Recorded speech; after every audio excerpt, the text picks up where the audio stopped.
திமுக என்கின்ற போர்வை இருந்தனால மட்டும்தான் இந்த அக்யூஸ்ட் அந்த பொண்ணு மேல கை வச்சிருக்கான். இது மூளை இருக்கக்கூடிய ஆறறிவு இருக்கக்கூடிய எந்த மனிதனுக்கும் கூட தெரியும். அது ஒரு எஃப்ஐஆரா சார்? ஒரு படிக்காத எழுதுனா கூட ஒழுக்கமா ஒரு எஃப்ஐஆர் எழுதுவோம். அதுல குற்றம் செஞ்சது அந்த பொண்ணா, குற்றம் செஞ்சது இந்த அயோக்கியனானே சந்தேகமா இருக்கு. ஏதோ பொண்ணு குற்றம் செஞ்ச மாதிரி எஃப்ஐஆர் எழுதிருக்கீங்க. அதையெல்லாம் படிச்சா ரத்தம் கொதிக்குது.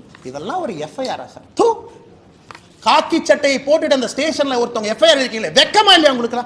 வெக்கமா இல்லையா? திமுக யாராவது மரியாதை இருந்தா வெக்க பண்ணியா? நீங்க எல்லாம் வெக்கப்படும். பொண்ணு ஊரு அப்பா அந்த என்ன அந்த பொண்ணு குடும்பத்தையே நாசம் பண்ணிட்டீங்க. அதுக்கு அமைச்சர் கேள்வி கேட்கிறார். 3 மாசம் தமிழ்நாடு அமைதி பூங்காவா இருந்துச்சாமா, இந்த அண்ணாமலை திரும்பி வந்தானாமா மறுபடியும் கலவரம் வெடிச்சு. வெக்க பண்ணியா? நீங்க எல்லாம் மினிஸ்டரா இருக்கிற வெக்கப்படும். இந்த ஒரு கட்சி பொறுப்புல இருக்கிறனால மரியாதையா பேசி கேட்டா வடக்கு தெற்கு மயிர். நாளைக்கு காலையில் இன்னும் ஆரம்பம் பண்ணுவாங்க திமுக. டாக்ஸ் கொடுக்கல, மயிர் கொடுக்கல, மட்டை கொடுக்கல. அது உட்காந்து காலங்காத்தால பிரஸ் மீட்ல வேலை இல்லாம நானும் பேசிட்டு இருப்பேன். என்ன வெங்காயம் ஒரு கான்ஸ்டபிள கூப்பிட்டு அடி அடினா கை உடைய, ஒரு அடினா கால். இது பனிஷ்மெண்டா? இது பனிஷ்மெண்டா? ஒரு மாவு கட்டு போட்டு எடுத்து போட்டோ கொடுத்துட்டா அப்படியே மக்களுடைய கோபம் அப்படியே தணிஞ்சு, அப்பா அவனுக்கு வந்து பாருப்பா கை ஒரு கை உடஞ்சிருச்சு, மாவு கட்டி போட்டிருக்காங்க, கால் ஒரு கால் உடஞ்சிருச்சு, மாவு கட்டு போட்டாங்க. என்ன எல்லாம் 1980 கலைஞர் கருணாநிதி ஐயா திரைக்கதை வசனம் எழுதிட்டு இருக்காங்களா? ஒரு காலேஜ்ல பெண் குழந்தைகள் படிக்கிற இடத்துல ஒரு சிசிடிவி கேமரா வைக்கிறதுக்கு லாய்க்கு இல்ல. $1 trillion எக்கானமி என்ன புடுங்க போறீங்க? பத்திரிகை நண்பர்களுக்கு எங்களுடைய அன்பார்ந்த வணக்கத்தை தெரிவித்துக் கொள்கின்றோம். சகோதர சகோதரிகளே, ஒரு துயரமான நேரத்தில் அந்த பத்திரிகையாளர் சந்திப்பில் நாம் அமர்ந்து கொண்டிருக்கின்றோம். சில நேரத்தில் நாம் எதற்காக அரசியலில் இருக்கின்றோம் என்கின்ற கேள்வி நம்ம எல்லோருக்கும் வரும். பவருக்காக இருக்கிறோமா, இல்லை நாமளும் 10ஓட 11 இருக்கிறோமா, இல்லை அரசியல் எதுவுமே நடக்காத ஜனநாயகத்தில் ஒரு பிரச்சனை வந்தவுடன் 1 மாதம் கழிச்சு இன்னொரு பிரச்சனை வரும், மக்கள் எல்லாத்தையும் மறந்துடுவாங்க. ஆனால் கொஞ்சம் நேரம் பேசாமல் இருங்கண்ணே, சேரில் உட்காருங்கண்ணே, கொஞ்சம் நேரம் பேசாமல் சேரில் உட்காருங்க. ஒரு பிரச்சனை வந்தவுடன் 1 மாதம் கழிச்சு அடுத்த பிரச்சனை வரும், இதை மறந்துட்டு அடுத்த பிரச்சனைக்கு போயிடும். அப்புறம் பாரதிய ஜனதா கட்சி ஏதாச்சும் கையில் எடுத்ததுன்னா ஹிந்தி திருப்புன்னு சொன்னாங்கன்னா அதை 1 மாதம் நாங்கள் ஹிந்தி திருப்பு இல்லைன்னு சொல்லுவோம். வடக்கு தெற்குன்னு சொன்னாங்கன்னா 1 மாதம் நாங்கள் வடக்கு தெற்கு இல்லைன்னு சொல்லுவோம். பாதி நேரத்தில் நானே என்னை இந்த கட்சியினுடைய தலைவராக கேட்டிருக்கேன், உண்மையாலுமே நம்ம தமிழ்நாட்டில் அரசியல் தான் பண்ணிட்டு இருக்கோமா? நாம் செய்யக்கூடிய அரசியல் மக்களுக்கு பயன்படுதா, இல்லை சித்தாந்தம் என்று தொங்கிக் கொண்டு ஏதோ ஒரு விஷயத்தை பேசிட்டு இருக்கிறோமான்னு பல இடத்தில் நானே எனக்கு கேள்விகள் கேட்பேன். இன்று காலையிலிருந்து எனக்கு நான் கேட்கக்கூடிய கேள்விகளில் முக்கியமான கேள்வி, நான் அரசியலே தொடர வேண்டுமா என்கிற கேள்வி. தமிழகத்தில் பட்ட பகல்ல ராஜ்பவன்லேருந்து 1.5 கிலோமீட்டர் தொலைவில் அண்ணா யூனிவர்சிட்டிக்குள்ள ஒரு பில்டிங்க்கு பின்னாடி, அதுவும் குறிப்பாக அந்த கிறிஸ்மஸ் இரவு எல்லோரும் பேட்ரோலில் நைட்டு வந்து மாஸ் இருக்குது, ஸ்பெஷல் மாஸ் எல்லாமே. 2 குழந்தைங்க ஸ்பெஷல் மாஸுக்கு போயிட்டு வர்றாங்க, போகணும்னு நினைக்கிறாங்க, அந்த இடத்துக்கு போகணும்னு நினைக்கிறாங்க. அந்த குழந்தைகளை எந்த அளவுக்கு கொடூரமாக சித்திரவதை செய்து எதற்காக ஒரு பெண்ணாக இந்த பூமியிலே பிறந்தோம் என்று சிந்திக்க வைக்கும் அளவுக்கு ஒரு கொடூரமான செயல் சென்னையில் நடந்திருக்கிறது. அது வழக்கம் போல அது அரசியல் ஆயிடுச்சு. அதனால் பாரதிய ஜனதா கட்சி இதை வன்மையாக கண்டிக்கின்றோம் என்று சொல்வதை விட எங்களுடைய அரசியல் பாதையை தீர்மானிக்க வேண்டிய தருணமாக இந்த நிகழ்வை நான் பார்க்கின்றேன், கருதுகின்றேன். தமிழகத்தில் பெண் குழந்தைகள், பெண்கள் பாதுகாப்பாக இருக்காங்களான்னு கேட்டிங்கன்னா நிச்சயமாக இல்லை. அவர்கள் மீது நடக்கக்கூடிய குற்றங்கள் ஒரு நாள் அதிகமாக தான் இருக்கு, எப்பவுமே குறையில்லைங்க. இதை பொறுத்தவரை முக்கிய குற்றவாளி திராவிட முன்னேற்ற கழகத்தில் ஒரு பொறுப்பில், சைதை பகுதியில் ஒரு பொறுப்பில், வட்ட பொறுப்பில் இருக்கக்கூடிய ஒரு ஆள். அதுவும் ஏதோ முதல் குற்றம் 2வது குற்றம் கிடையாதுங்க. குற்றம் செய்து வெளியே வந்து பல குற்றங்கள் இருக்கக்கூடிய ஒரு ஆள் திமுகவிலே தன்னை இணைத்து கொண்டு இந்த மாதிரி முக்கியமானவங்க பக்கத்தில் ஒரு புகைப்படமோ அவங்க பக்கத்தில் இருப்பது போல முகநூலில் பதிவு செய்வதற்கு ஒரு புகைப்படம் தேவைப்படுது. அந்த கட்சியில் ஒரு பதவி தேவைப்படுது. இது போன்ற அமைச்சர்கள் கூட நின்று ஏதோ ஃபோட்டோக்கு போஸ்ட் கொடுத்தாங்க, நாங்கள் என்ன செய்யறோம் திமுக சொல்லலைங்க. இவங்க ஃபோட்டோக்கெல்லாம் போஸ்ட் கொடுக்கலைங்க. பாருங்க, இவர்கள்லாம் திமுகவினுடைய நிகழ்வில் பங்கெடுக்கக்கூடிய பொறுப்பில் இருக்கக்கூடிய தொண்டர்கள். ஒரு முக்கியமானவர்களுக்கும் சால்வை அணிவிப்பது, திமுகவுடைய முக்கியமான நிகழ்வில் பங்கெடுப்பது. எங்க பாருங்க, மக்களுக்கு சாப்பாடு போடுறேன்னு சொல்லி சாப்பாடு போட்டிருக்காரு பாருங்க அக்யூஸ்ட். திமுக சார்பாக அமைச்சர்களோடு கட்சி பொறுப்பாளரே இல்லைன்னு சொல்றாங்க. இந்த பத்திரிகை நண்பர்கள் கொடுக்குறோம். கட்சி பத்திரிகையில் அவருடைய பெயர் பொறுப்போடு இருக்கும் பாருங்க. இந்த பத்திரிகை, இந்த கட்சி பத்திரிகை உங்களுக்கு இந்த பத்திரிகையாளர் சந்திப்பு முடித்த பிறகு தருகின்றோம். பாருங்க, கட்சி பொறுப்பை பாருங்க, பேரை பாருங்க. ஏன்னா உங்களால் ஜூம் பண்ணி பார்க்க முடியாது. முரசொலியில் அவரை பற்றி வந்திருக்கக்கூடிய பொறுப்பில் இருக்கக்கூடிய அந்த மனுஷனை பாருங்க. ஆனா இன்னைக்கு நாம் என்ன சொல்றோம்னா, திமுக தான் இருந்தாரா இல்ல பாரதிய ஜனதா கட்சி வேலை இல்லாம இந்த அண்ணாமலை ஏதோ ஒன்று நேற்றுல இருந்து கிளப்பிட்டு சொல்லிட்டு இருக்காரா? எங்களுடைய குற்றச்சாட்டு அவர் திமுக இருக்கிறது என் குற்றச்சாட்டு இல்லைங்க. ஒரு குற்றவாளி இதே போல ஒரு கொடூர செயலை செய்தவன் திமுகவிலே தன்னை இணைத்துக் கொண்டு அமைச்சர்களுக்கு பக்கத்தில் நின்று அங்க இருக்கக்கூடிய லோக்கல் போலீஸ் ஸ்டேஷனுக்கு நான் திமுக காரன் அப்படிங்கிற புகைப்படம் தேவைப்படுது. அதை வைத்து அந்த போலீஸ் ஸ்டேஷனில் இருக்கக்கூடிய ரவுடி ரெஜிஸ்டர்ல அந்த பேர் வரக்கூடாது. ரவுடி ரெஜிஸ்டர் பேர்ல இருந்தால் 21 நாளைக்கு ஒருக்கா நீங்க போலீஸ் ஸ்டேஷனுக்கு கூப்பிடுவீங்க. என்னப்பா பண்ற, இந்த மாசம் பேங்க் அக்கௌண்ட் எவ்வளவு பணம் வந்துச்சு? ஏன்னா நானும் காவல்துறையில் 9 ஆண்டுகள் குப்பை கொட்டி இருக்கின்றேன். பக்கத்து வீட்டுக்காரனை வந்து சாட்சி சொல்ல நீ ஒழுக்கமா இருக்கேன்னு கையெழுத்து போட சொல்லி எல்லாம் ரவுடி ரெஜிஸ்டர் நடக்கக்கூடிய, ரவுடி பெயரில் நடக்கக்கூடிய விஷயங்கள். அதுக்கு போகக்கூடாது என்பதற்காக இந்த புகைப்படம் தேவைப்படுகிறது. அரசியல் அங்கீகாரம், அடையாளம் தேவைப்படுது. அதை வைத்து மறுபடியும் ஒரு குற்றத்தை செய்திருக்கிறான். இதுதான் எங்களுக்கு கோபம். அவன் திமுக இருக்கிறது எங்களுக்கு கோவம் இல்லை. திமுக என்கின்ற கட்சி போர்வை இன்னைக்கு குற்றம் செய்பவர்களுக்கு தேவைப்படுகிறது. அங்க இருந்து அப்படியே அமைச்சர் பக்கத்தில் போனாவே அந்த லோக்கல் ஸ்டேஷன் ஹவுஸ் ஆஃபீஸருக்கு, கிரைம் கான்ஸ்டபிளுக்கு, இன்டெலிஜென்ஸ் பார்க்கக்கூடிய ஹெட் கான்ஸ்டபிளுக்குலாம் தெரியும், அண்ணே அவன் திமுக இருக்கானே, அந்த பையன் நல்ல பையனே, அமைச்சர் கூடவே சுத்துறானே, அந்த பையன் நம்ம ஸ்டேஷனில் கூப்பிட்டு ரவுடி பெரேட் நடத்தினா நம்மளே வச்சு செஞ்சு தண்ணி இல்லாத காட்டுக்கு மாற்றிடுவாங்கண்ணே. திமுக என்கின்ற போர்வை இருந்தனால மட்டும்தான் இந்த அக்யூஸ்டு அந்த பொண்ணு மேலே கை வச்சிருக்கான். இது வெரி சிம்பிள். இது மூளை இருக்கக்கூடிய, ஆறறிவு இருக்கக்கூடிய எந்த மனிதனுக்கும் கூட தெரியும். திமுக கட்சி பொறுப்பு இருக்கு, திமுக அமைச்சர்களோடு இருக்கிறாங்கிற ஒரே காரணத்துக்காக மட்டும்தான் ஸ்டேஷன்ல என்கொயரி பண்ணல. இதே போல ஒரு குற்றத்தை அவன் செய்திருக்கின்றான். அதே குற்றத்தை 2வது முறை செய்திருக்கின்றான். இதுக்கு நீங்க அடிச்சீங்க பாருங்க பெல்டி அமைச்சர்கள்லாம். எஃப்ஐஆர் எப்படி சார் லீக் ஆச்சு? இந்தியா முழுவதுமே crime criminal tracking network system CCTNS எல்லா போலீஸ் ஸ்டேஷனும் இணைக்கப்பட்டிருக்கிறது ஃபைபர் ஆப்டிக் கேபிள்ல. டேட்டா என்ட்ரி பண்ணோடனே மாஸ்டர் சர்வருக்கு போகும். அதுக்கு ஒரு கண்ட்ரோல் ரூமுக்கு ஒரு SP இருக்கார், இன்ஸ்பெக்டர் இருக்கார். எப்படி அந்த எஃப்ஐஆர் வெளியே வந்துச்சு? போலீஸ் டிபார்ட்மெண்ட்டை தவிர அந்த எஃப்ஐஆர் யாரு வெளியே விட முடியும்? எல்லாமே இன்டர்நெட் புரோட்டோகால் ப்ரொடெக்டட். அவ்வளவு ஈஸியா ஹேக் பண்ண முடியாத சிஸ்டத்தை. அது ஒரு எஃப்ஐஆரா சார்? ஒரு படிக்காத எழுதுனா கூட ஒழுக்கமா ஒரு எஃப்ஐஆர் எழுதுவோம். அதில் குற்றம் செஞ்சது அந்த பொண்ணா, குற்றம் செஞ்சது இந்த அயோக்கியனானே சந்தேகமா இருக்கு. ஏதோ பொண்ணு குற்றம் செஞ்ச மாதிரி எஃப்ஐஆர் எழுதியிருக்கீங்க. அதையெல்லாம் படிச்சா ரத்தம் கொதிக்குது. நான் என்னுடைய காதலனோடு நான் போனேன், ஒதுக்குப்புறமாக ஒதுங்கி இருந்தேன், என் காதலனுக்கு நான் கிஸ் கொடுத்துக்கிட்டு இருந்தேன். இதெல்லாம் ஒரு எஃப்ஐஆரா சார்? காக்கி சட்டையை போட்டுட்டு அந்த ஸ்டேஷன்ல ஒருத்தவங்க எஃப்ஐஆர் இருக்கீங்களே, வெக்கமா இல்லையா உங்களுக்கு? வெக்கமா இல்லையா? குற்றம் நடந்தது அந்த பெண்ணுக்கு.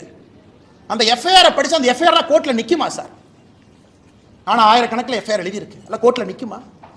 அந்த பொண்ணு ஏதோ தன்னுடைய காதலனோடு பிரைவேட்டா ஒரு மொமெண்ட்டை ஸ்பெண்ட் பண்ணதாகவும் கிஸ் கொடுத்துக்கிட்டு இருந்ததாகவும் இவன் புதர் மறைவிலிருந்து வெளியே வந்து புகைப்படத்தை எடுத்து மிரட்டி, என்ன சார் என்ன இதான் ஒரு எஃப்ஐஆர் டிராஃப்டிங்கா? அந்த எஃப்ஐஆர் லீக் பண்ணிருக்கீங்களா சார்? பொண்ணு பேரு, மொபைல் நம்பர், அப்பா பேரு, ஊரு. வெக்க பண்ணு. திமுக எவராஜ் மரியாதை இருந்தா வெக்க பண்ணியா? நீங்களாம் வெக்கப்படும். பொண்ணு, ஊரு, அப்பா, அந்த என்ன அந்த பொண்ணு குடும்பத்தையே நாசம் பண்ணிட்டீங்க. 7 தலைமுறைக்கு ஒரு அடையாள ஒரு இதை கொடுத்துருக்கீங்களா? கருப்பு புள்ளியை கொடுத்துருக்கீங்களா? மனுஷங்களையா நீங்களாம்? அதுக்கு அமைச்சர் கேள்வி கேட்கிறார். 3 மாசம் தமிழ்நாடு அமைதி பூங்காவா இருந்துச்சாமா, இந்த அண்ணாமலை திரும்பி வந்தானாமா, மறுபடியும் கலவரம் வெடிச்சு. வெக்க பண்ணியா நீங்களாம் மினிஸ்டரா இருக்கிறது? வெக்கப்பண். இந்த ஒரு கட்சி பொறுப்பில் இருக்கிறனால மரியாதையா பேசிட்டு இருக்கு. ஒரு தேசிய கட்சியினுடைய மாநில தலைவர் இந்த வெங்காய பொறுப்பில் இருக்கிறார். அதனால மரியாதையா பேசணும்னு சொல்லி கொடுத்தனால மரியாதை கொடுத்து கூட்டலாம் பேசிட்டு இருக்கு. வீதிக்கு தனி மனிதனா வந்தா வேற மாதிரி இருக்கும். நான் பேசுறது பிரதமர் மோடி அவரை ரிஃப்ளெக்ட் பண்ணுங்கிறதுக்காக ரொம்ப அமைதியா நாகரிகமா பேசிட்டு இருக்கு. வெக்கப்படணும். திமுக இருந்தா நான் சொல்லியா? திமுக பொறுப்பில் அவன் இருந்தனால தான் போலீஸ் ஸ்டேஷன் அவனை செக் பண்ணல. அவனை போலீஸ் ஸ்டேஷன்ல செக் பண்ணாதனால தான் அவன் தைரியமா வெளியே வந்தான். அவன் தைரியமா வெளியே வந்து அந்த எஃப்ஐஆரை படிச்சா ரத்தம் கொதிக்கல. நமக்கு ரத்தம் கொதிக்கல. என்ன எஃப்ஐஆர் டிராஃப்ட் பண்ணிருக்கீங்க? என்ன எஃப்ஐஆர் டிராஃப்ட் பண்ணிருக்கீங்க? கேட்டா தமிழ்நாடு அப்படி இருக்கு இப்படி இருக்கு. கேட்டா வடக்கு தெற்கு மயிர், வடக்கு தெற்கு எத்தனை நாளைக்கு அந்த இலவுல சாவறது? எத்தனை நாளைக்கு சாவறது? 60 வருஷமா வடக்கு தெற்கு. நாளைக்கு காலையில் இன்னும் ஆரம்பம் பண்ண வருங்க திமுக. டாக்ஸ் கொடுக்கல, மயிர் கொடுக்கல, மட்டை கொடுக்கல. அது உட்காந்து காலங்காத்தால பிரஸ் மீட்ல வேலை இல்லாம நானும் பேசிட்டு இருப்பேன். இவ்வளவு கொடுத்தோம், இவ்வளவு டாக்ஸ் அளந்து கொடுத்தோம், இவ்வளவு அள்ளி கொடுத்தோம். மக்கள் பிரச்சனை யாராச்சும் பேசுறோமா ஐயா?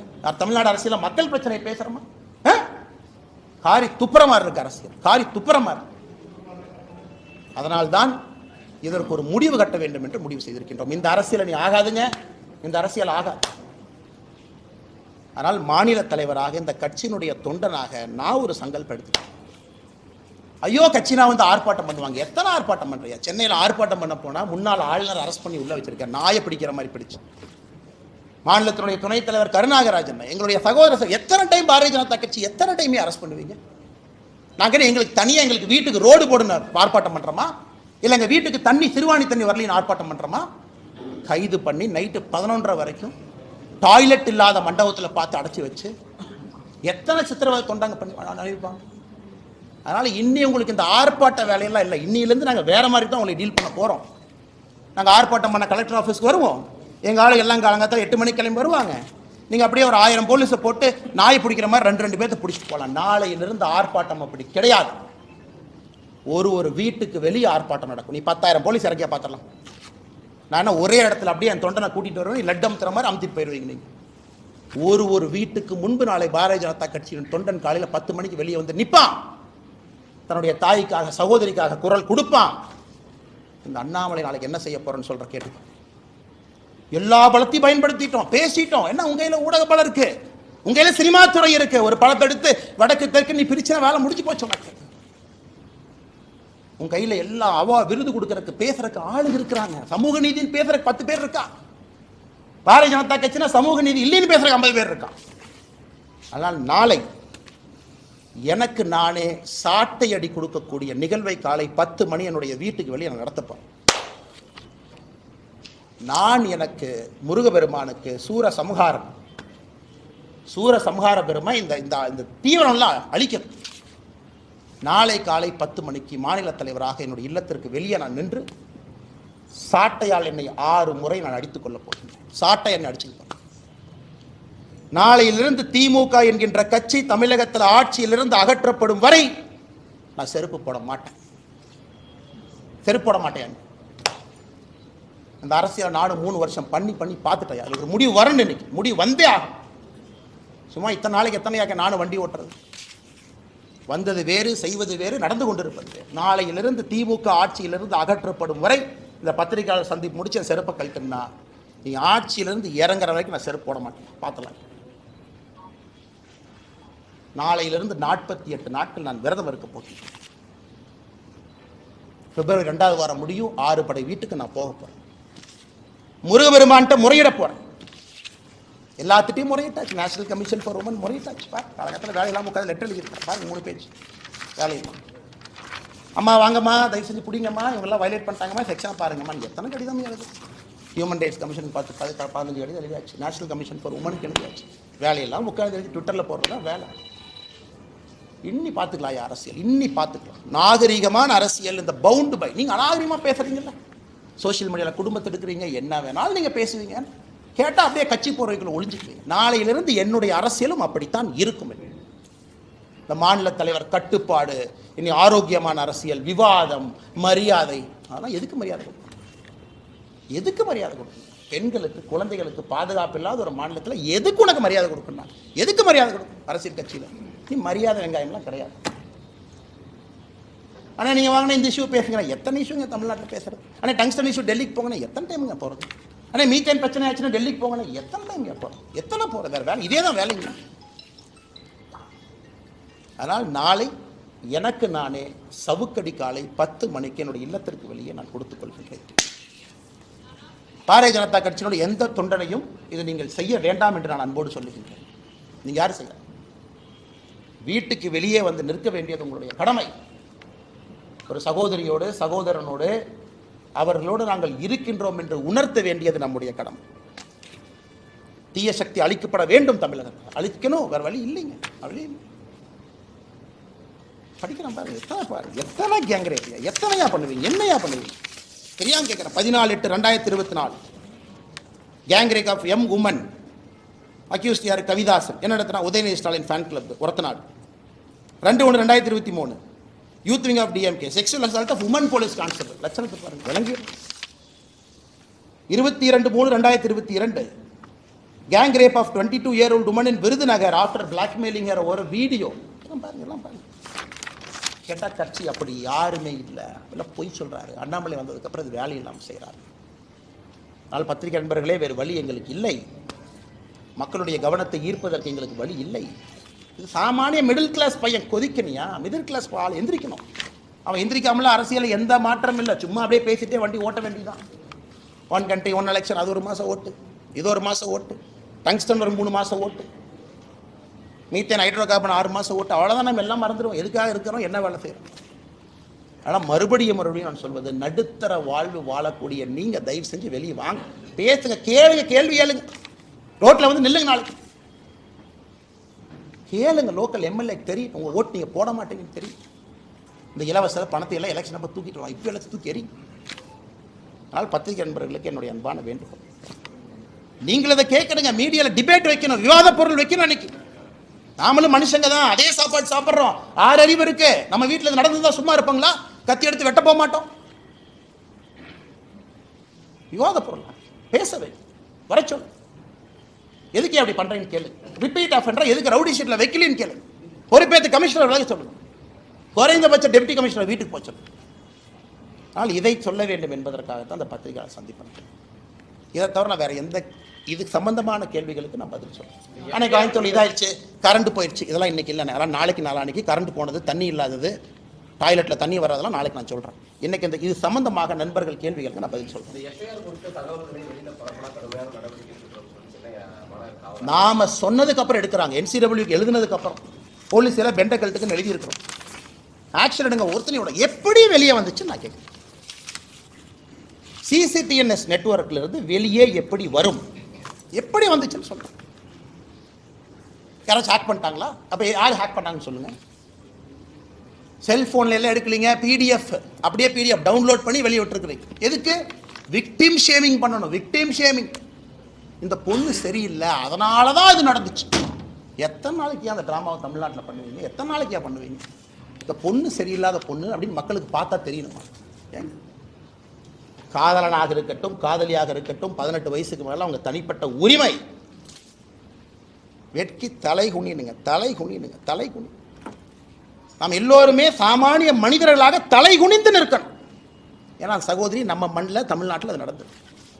பாவம் எவ்வளோ கஷ்டப்பட்டிருப்பாங்க அந்த பொண்ணு. பாருங்க எவ்வளோ எவ்வளோ அசிங்கப்பட்டு. எஃப்ஐஆரை படிச்சுப்பாங்க.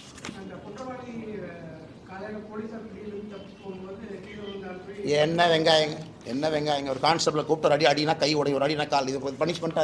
இது பனிஷ்மெண்ட்டா? ஒரு மாவு கட்டு போட்டு எடுத்து ஃபோட்டோ கொடுத்துட்டா அப்படியே மக்களுடைய கோபம் அப்படியே தணிஞ்சு, அப்பா அவனுக்கு வந்து பாருப்பா கை ஒரு கை உடஞ்சிருச்சு, மாவு கட்டி போட்டிருக்காங்க, கால் ஒரு கால் உடஞ்சிருச்சு, மாவு கட்டு போட்டாங்க.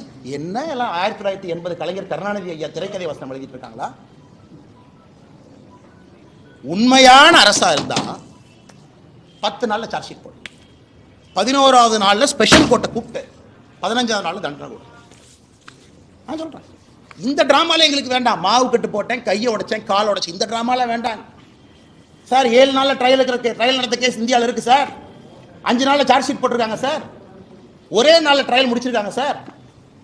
நீங்க நினைக்கிற மாதிரி 1 வருஷம் 2 வருஷம் இல்ல, 10 நாள்ல ஒரு சார்ஜ் ஷீட்டை போட்டு ட்ரையல் நடத்தி தண்டனை வாங்கி கொடுக்க முடியும். பண்ணீங்களா? பிரிசன் மினிஸ்டர் என்ன சொன்னார்? ரகுபதி, அண்ணாமலைக்கு பொய் சொல்வது மட்டும்தான் வேலையா? எனக்கு தான் வேலை. அவங்க வீட்டில் நேர்ந்து விட்டுருக்காங்க. எங்கள் அம்மா ரகுபதி வீட்டில் நேர்ந்து விட்டுருக்குறாங்க. பொய் சொல்கிறது மட்டும்தான் காலையிலேருந்து இரவு வரை இதான் எனக்கு வேலை. ஏயா பிரிசன் துறையை கையில் வச்சிருக்கிறேன், ஒழுக்கமாக ஒரு வேலையை செஞ்சுருக்கியா? அது வரைக்கும் தெரியாமல் நான் கேட்குறேன். ஒழுக்கமாக செஞ்சுருக்கீங்க. எங்கள் வேலை நாயை போல தப்பு பண்ணால் கொண்டு வந்து மக்கள்கிட்ட வைக்கிறதா எங்கள் வேலை. பதில் சொல்கிறது உங்கள் வேலை. ஆளுங்கட்சிக்கார victim shaming, victim shaming, FIR copy release, இதெல்லாம் நம்ம முறை சொல்லல. வேலையெல்லாம் எழுதுனீங்களா அவன் பேர்? பத்திரிகையில் சும்மா அதே அச்சில் போய் பத்திரிக்கை போய் அதே ஞானசேகரன் பேர் அடிச்சுட்டு அதே வெளியே வந்துச்சுங்களா? சிட்டி ரோபோட் மாதிரி ஏதோ ஒன்று அறிவாளர் உட்காந்துருக்காங்களோ அதில். அதனால் இது கம்பீரமாக எடுத்துக்கணுங்க. அது ரொம்ப தப்பு பண்ணுறேங்க. நாம் ஒன்றும் அடுத்து அதை விட கொடூரமாக இருக்கிறனால முன்னாடி நடக்கிறத மறந்தாச்சு. இதை விட அது கொடூரமாக இருந்துச்சுங்க. அதனால் இதை மறந்தாங்க. அதனால தான் வேறு வழி இல்லாமல் எங்களை நாங்களே வருத்தி கொண்டு முருகபெருமான்கிட்ட போய் முறையிறோம். வேற என்னங்க வழி சொல்லுங்கண்ணா?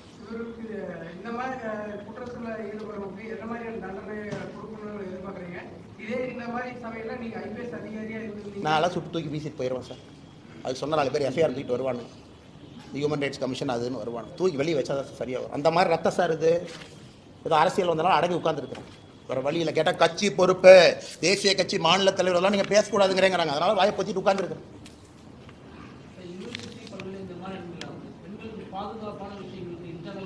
சார் நிர்பயா ஃபண்டு கொடுத்துருக்கோம் சார், நிர்பயா ஃபண்டு கொடுத்துருக்கோம் சார், 1000 கோடி கொடுத்துருக்கோம் சார். ஏன் சார் ஒரு அண்ணா யூனிவர்சிட்டியில் தமிழ்நாட்டினுடைய பழமையான இன்ஜினியரிங் காலேஜில் ஒரு லோட்டஸ் சிசிடிவிக்கு ஒயர் கனெக்ஷன் இல்லைன்னு சொல்றியா? வெக்கப்படலையா?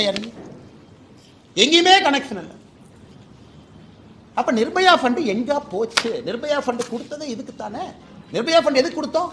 முதலமைச்சர் வீட்டுக்கு போற சாலையில 4 சிசிடிவி போடுற கொடுத்தோமா? எதுக்குங்க நிர்பயா ஃபண்டு கொடுத்தோம்? இதுக்கு தாங்க கொடுத்தோம். அடிப்படையே இல்லை. கேட்டா யூஜிசி கமிஷன் நாமினி வரணுமா? ஏன் உனக்கு அண்ணா யூனிவர்சிட்டியில சிசிடிவி வைக்கிற துப்பு இல்லை, நீ யூஜிசி கமிஷன் நாமினியை பத்தி பேசிட்டு இருக்க? வெக்கமால உனக்கு? வெக்கமால? யூஜிசி கமிஷன் நாமினி வந்தாங்கன்னா, இந்த சந்தான முதல்ல பேசுவார்ல லொல்லு சபால, இந்த யூஜிசி கமிஷன் அப்படியே வந்தாங்கன்னா, கொடுத்ததுல ஒரு யூனிவர்சிட்டிக்கு சிசிடிவி கேமரா வாங்கி மாட்டியாடு கேட்டால் நாளை காலைல கோவிச்செழியன் சொல்லுவார். அது யூஜிசி கமிஷன் நாமினி வந்தாருன்னா மத்திய அரசு மாநிலத்தினுடைய சுயாட்சிக்கு எதிராக செயல்படுவதாக நாங்கள் கருதுவோம். வெக்கமாக உங்களுக்குலாம் கேட்பது. ஒரு அண்ணா யூனிவர்சிட்டியில் கேட்டால் வளர்ந்த நாடு, $1 trillion எக்கானமி, $1 trillion எக்கானமி. ஒரு காலேஜில் பெண் குழந்தைகள் படிக்கிற இடத்துல ஒரு சிசிடிவி கேமரா வைக்கிறதுக்கு லாய்க்கு இல்லை. $1 trillion எக்கானமி என்ன பிடுங்க போறீங்க?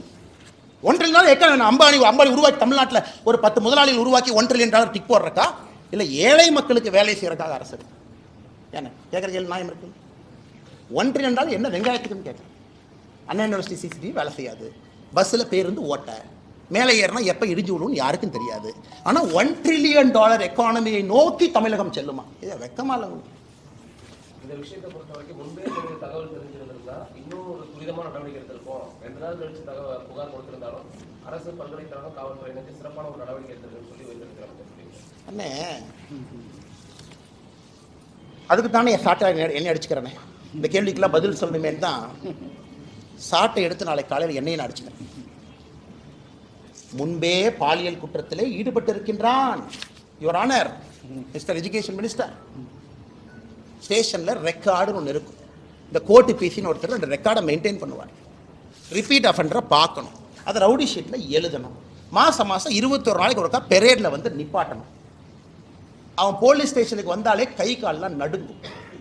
இந்த குற்றத்தை அவன் பண்ணுறான்னா அண்ணே அது ஒரு நாள் குற்றமான எனக்கு சந்தேகமாக இருக்குண்ணே.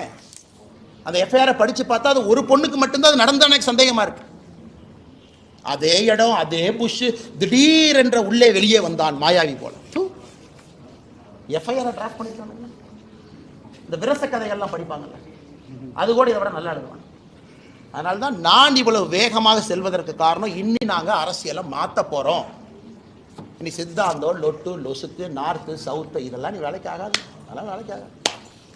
இவ்வளோ தூரம் பேசுவேன். நாளை காலையில் மத்திய அரசு டேக்ஸை குறைச்சி கொடுத்துட்டாங்கம்மா. நான் என்ன சொல்லுவேன், காலிலேருந்து தொண்டை தண்ணிக்கலையே அது ஏன் கொடுத்தோம்னா, அது டைரக்ட் டேக்ஸ் என்ன, அது இன்டைரக்ட் டேக்ஸ் என்ன, ஜிஎஸ்டி வசூல் என்ன, ஒரிசாக்கு எவ்வளோ போச்சு, குஜராத்துக்கு எவ்வளோ போச்சு, 3 மணி நேரம் பேசிட்டு நானும் படுத்துங்கிடுவேன், நீங்களும் படுத்துங்க. பெண்களுக்கு எதிரான குற்றங்கள் அங்கங்கே நடந்துக்கிட்டே இருக்கும். இன்னும் இது வேலைக்காக சார், இவங்க புறமையை பிடிக்கணும், வேற மாதிரி அரசியல் பண்ணணும். சொல்லுங்கண்ணா.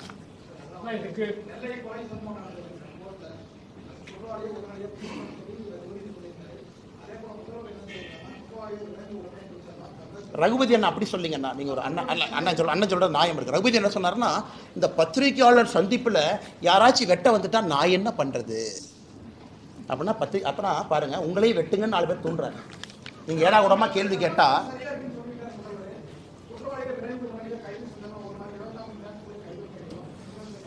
அண்ணா பப்ளிக் பிளேஸில் ஒருத்தர் வெப்பன் கொண்டு வர்றான். எப்படி கொண்டு வர்றான்?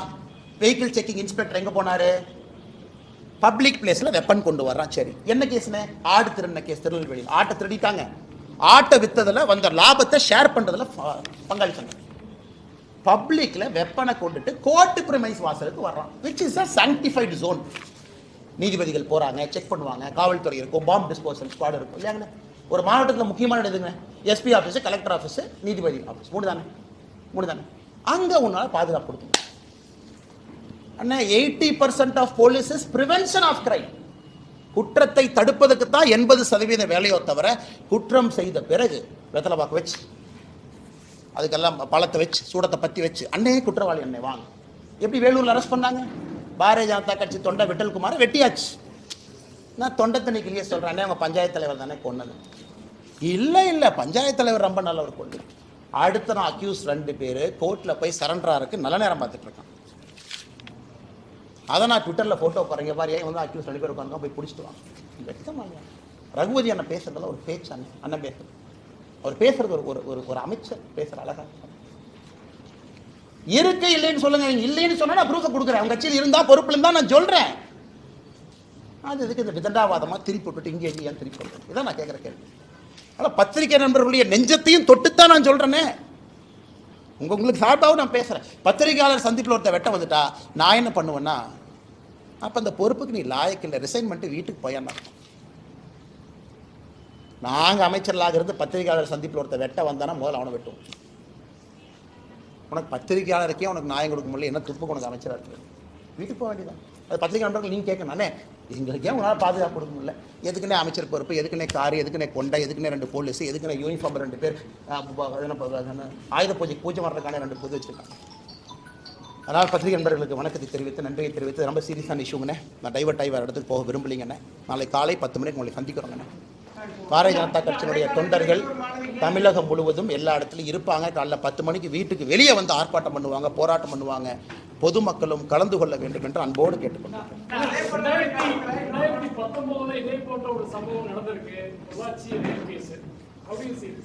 எல்லாமே தவறுதான். நான் அரசியல் வந்த பிறகு கூட்டணி கட்சி அன்னை சோப் போடுவார், பேச மாட்டார். இது ஒரே ஸ்டைல் தானே, 5th கியர்னே, வண்டி எடுத்தால் போயிட்டே இருக்க வேண்டியதான். நமக்கு இந்த சைடு கியர்லாம் கிடையாது. நான் அரசியலுக்கு வந்த பிறகு கிடைக்காது. யார் தவறு செய்தாலும் தவறுன்னு தான் நான் சொல்றேன். நான் எங்கேயும் வந்து ஊழல் சொன்னாலும் காமனாத்தா சொல்றேன். நான் சில பேர் சொல்லுவாங்க மெச்சூர்டா பிஹேவ் பண்ணணும், அதுக்கான அரசியலுக்கு வரல. வீட்டில் விவசாயம் பார்த்துட்டு கம்மன் இருந்துக்கிறேன், அம்மாவோட இருந்துக்கிறேன் வயசான காலத்தில், அதுக்கான அரசியலுக்கு வரல. நீங்க எங்கிட்ட கேட்டீங்கன்னா என்னுடைய அரசியல் காலத்தில் நீங்க கேளுங்க தலைவா, நான் பதில் சொல்றேன். எனக்கு சந்தேகம் இது வருணே இதெல்லாம் வரும். அந்த வே the incident happened, the way the fellow was hiding in the bush, the way the fellow no CCTV is not functioning. அவன் CCTV கேமரா வறுத்திருக்கலாம் இல்லையா? அதனால CCTV அடுக்கிறதுல வெங்காயம் ஆனாது, ஒரு குக்கி போட்டு எடுத்த கேமரா அறுத்து போயிருக்கு. அவ்வளவு கான்ஃபிடென்ட்டா ஒருத்தன் அந்த புஷ்ஷுக்குள்ள இருந்து வெளியே வர்றான். அது வந்து எஃப்ஐஆர்ல சொல்றாங்க, என்னை இந்த வழியிலே அழைத்து சென்றான்னா அவனுக்கு ரூட்டும் தெரிஞ்சிருக்கு. இந்த பில்டிங்க்கு ஒதுக்குப்புறமாக என்னை அழைத்து சென்றானா எந்த பில்டிங்க்கு பின்னாடி போகணும்னு தெரிஞ்சிருக்கு. அதை பார்த்து கூட காவல்துறை இவன் ரிப்பீட் அஃபெண்டர், மாட்டினது ஒருக்கா 2 முறை, மாட்டாதது 10 முறை 15 முறைன்னு புரிஞ்சுக்கிட்டாவே பிரச்சனை முடிஞ்சுதுன்னா. நன்றிங்க.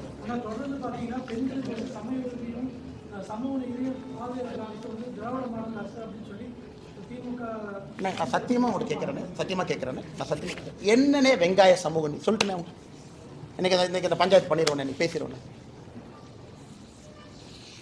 பட்டியலிடத்திலிருந்து வந்திருக்கக்கூடிய அமைச்சர் பெருமக்கள் திமுக என்ன பண்ணி வச்சிருக்கீங்க? மொத்தம் இருக்கிறதே 35 அமைச்சர். 35வது பட்டியலிடத்திலிருந்து வந்திருக்கிறவங்க 35வது பொசிஷன். பட்டியலிடத்திலிருந்து வந்திருக்கக்கூடிய இன்னொரு அமைச்சர் 34வது பொசிஷன். பட்டியலிடத்திலிருந்து வந்திருக்கக்கூடிய இன்னொரு அமைச்சர் 32வது பொசிஷன். பட்டியலிடத்திலிருந்து வந்திருக்க இன்னொரு அமைச்சர் 28வது பொசிஷன். 28, 32, 34, 35 இதான்.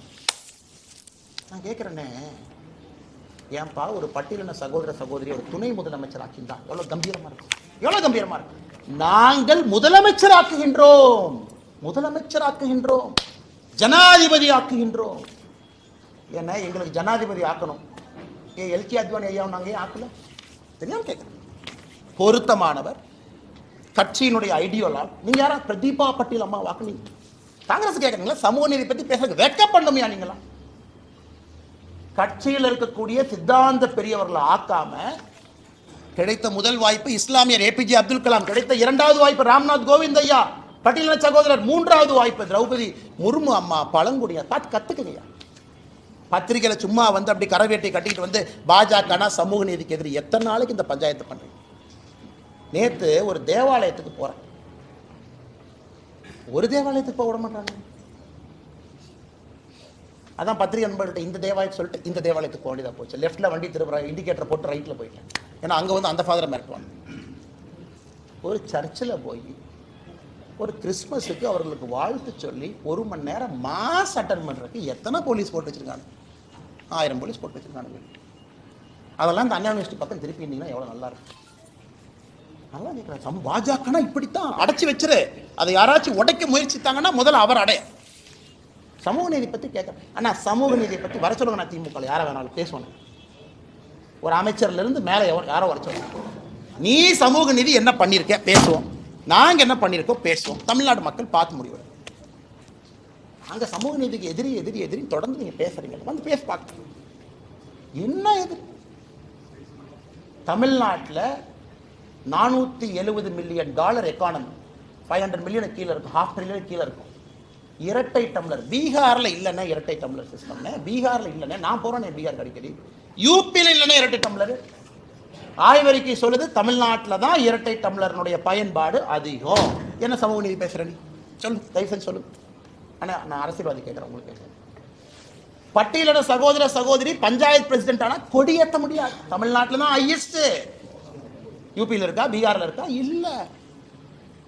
எத்தனை நாளைக்கு இதே இதை பேசி பேசி ஜாதி அரசியல் பண்ணி மத அரசியல் பண்ணி வண்டி ஓட்டுவாங்க. காலைல 10 மணிக்கு பார்ப்பேன். நன்றியா.